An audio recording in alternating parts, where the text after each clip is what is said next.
Venerable Bede was an Anglo-Saxon theologian who lived in the late 7th and early 8th century. He devoted himself to the study of Scripture at a very young age, learning Greek, Hebrew, and Latin. The writings of Bede provide important information as to the traditions of Easter in the Anglo-Saxon Church. In 664 AD, the Synod of Whitby was held in the kingdom of Northumbria. The principal discussion of the Synod was centered around the question as to the timing of the celebration of Easter. Should it be reckoned according to Scripture or by Roman tradition? The decision of the Synod was in favor of Rome, which brought England more in line with the Roman Church in Europe. Bede attempted to defend from a theological standpoint the decision of the Synod to replace the Celtic reckoning with that of the Romans. He tells us that the heathen Anglo-Saxons called the 4th month Easter month, after their goddess Eostre. Bede says that Easter was one of the most important spring festivals among pre-Christian Germanic people, and that it was dedicated to the goddess Ostara, or Eostre, whose name suggests east, and thus dawn and morning light. Bede records that the name of the festival was transferred to the celebration of Christ's resurrection when Anglo-Saxon and German heathens converted to Christianity. Scripture warns that the name of pagan gods are not even to be spoken.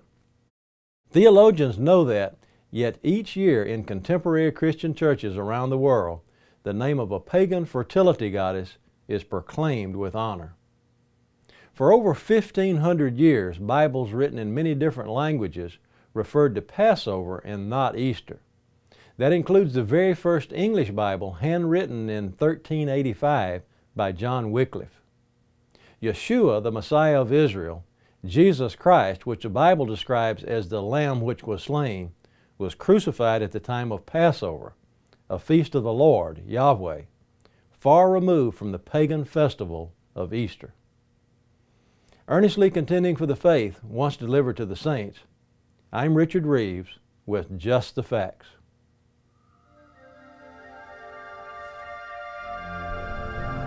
There is a way which seemeth right unto a man, but the end thereof are the ways of death.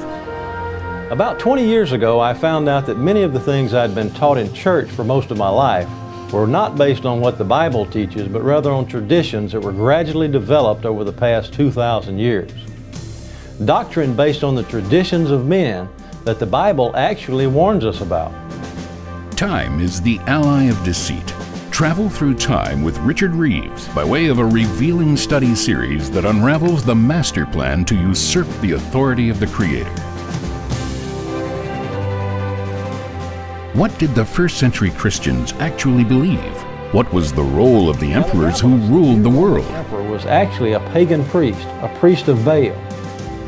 Elijah had confronted and killed the priest of Baal, and now once again in New Testament times we find a priest of Baal ruling the Roman Empire. For centuries and millennia, the age-old deception intensifies as confusion takes its hold on mankind.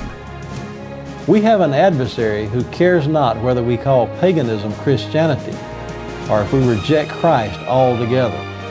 Anything but the worship of our Creator in spirit and in truth. Time is the ally of deceit. Now available in the WorldNet Daily Superstore. Beware lest any man spoil you through philosophy and vain deceit, after the tradition of men, after the rudiments of the world, and not after Christ. The simple believeth every word, but the prudent man looketh well to his going.